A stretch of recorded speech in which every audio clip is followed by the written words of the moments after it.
What's going on, guys? Blake here. We're going to be doing another trade recap for you guys. Today is Wednesday, February 11th. I apologize if I look chopped. I hope none of you guys are looking at that anyways, but we're going to be going over what I took today. Once again, woke up late. So waking up late is still the method. I woke up like 5 minutes before I took this trade. I woke up at so I'm California time. Woke up around like 6:50, 6:58. No, I woke up at 6:58, bro. Where's that at? 6:58 is right here, bro. I'm telling you, sometimes you could just wake up and you could just tell. But let's go over what I took. You guys can obviously see my fills. Um, would have been a way, way, way bigger day if we would have targeted this full extent. But what you guys will see is on this candle, you guys know I like to trail. So I did trail pretty aggressively. I trailed about halfway and we got stopped out by pretty much a tick. You can see 246.75.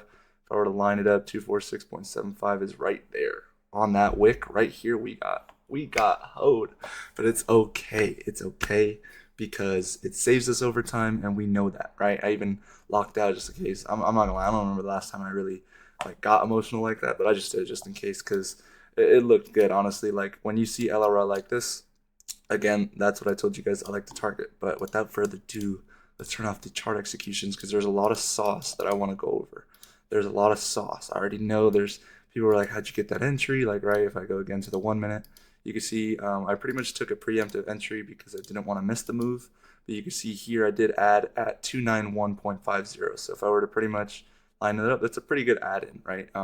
So I'm not saying I top tick the move or anything, but I'm going to show you guys how I'm able to get these precise add-ins or just entries, whatnot. So that way, if you do trade the 5 minute like I do, you're not getting, these buns ass entries, right? So pretty much averaged out my entries probably around 283. So it's pretty much probably this candle, right? So it looks like I took this close, but I didn't, right?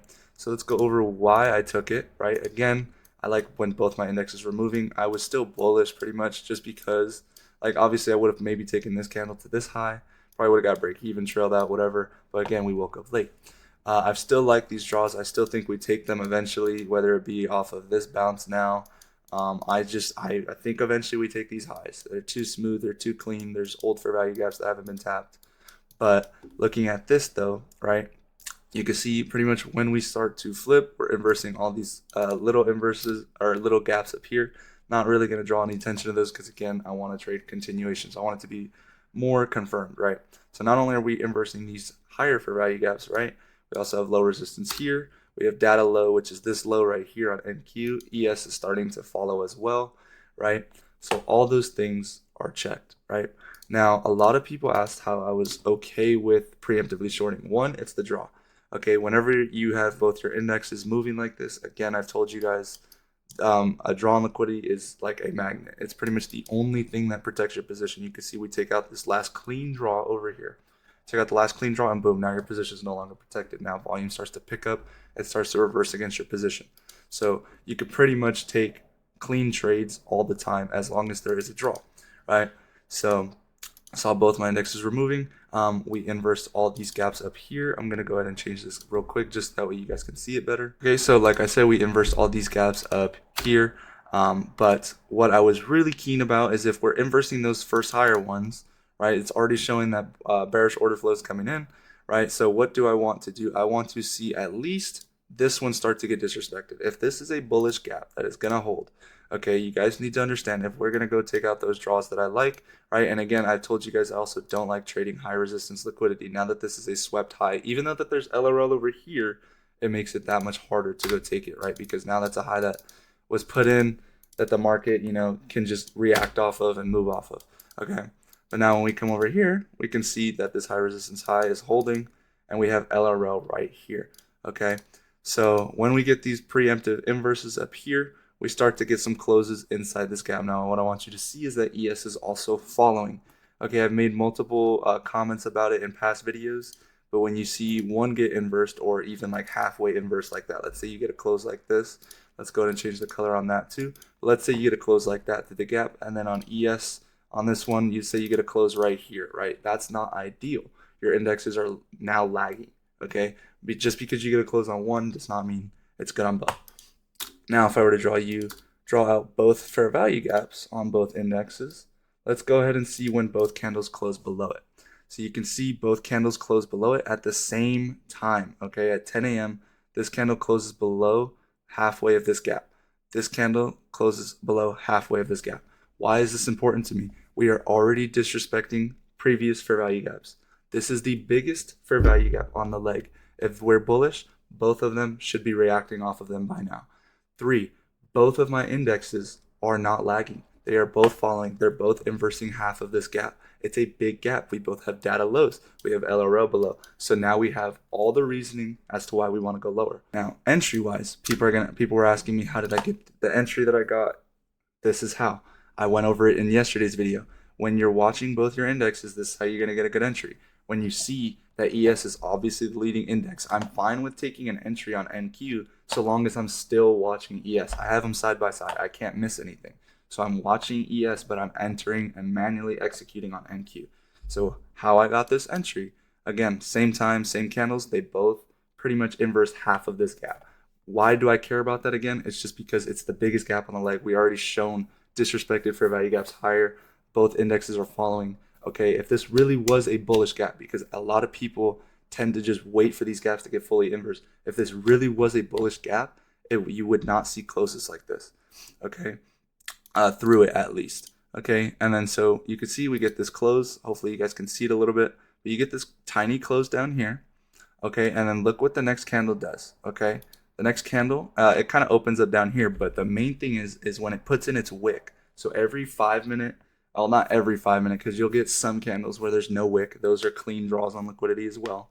But what I mean is usually a high time frame candle, 99% of the time, a high time frame candle is going to put some sort of wick. It's going to put some sort of wick. So when I'm entering on the 5 minute, I can anticipate that. So as entering, right, what do I have? I have this old halfway point on this 5 minute fair value gap.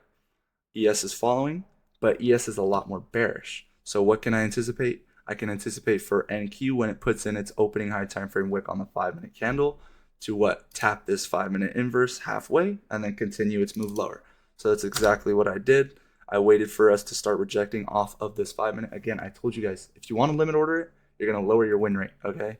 But watching it physically, you can tell live. Trust me, once you get down here, like once the candle's down here live, you'll be able to tell, okay, we're respecting that 5 minute inverse. And you already have all the narrative. Where's the second guessing? A lot of people are asking, why don't I second guess myself? Guys, I just told you all the narrative. 3 reasons. Previous fair value gaps getting inverse. The biggest fair value gap getting halfway inverse on both indexes. Remember, when both indexes are following, it is that much harder to just reverse without taking at least a draw on one of those indexes. That's why I say draw on liquidity is what protects your position. Focus on the draw. Focus on how are both my indexes moving.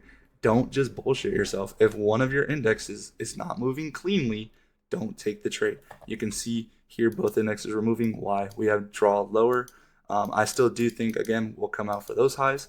But for right now, you can tell the way that we were flipping was obviously bearish. And last thing I'll add quickly, or going over it again, is how draw protects your position. You guys can see once again. I will keep reminding you, once a draw is taken, you should pretty much just walk away from your charts.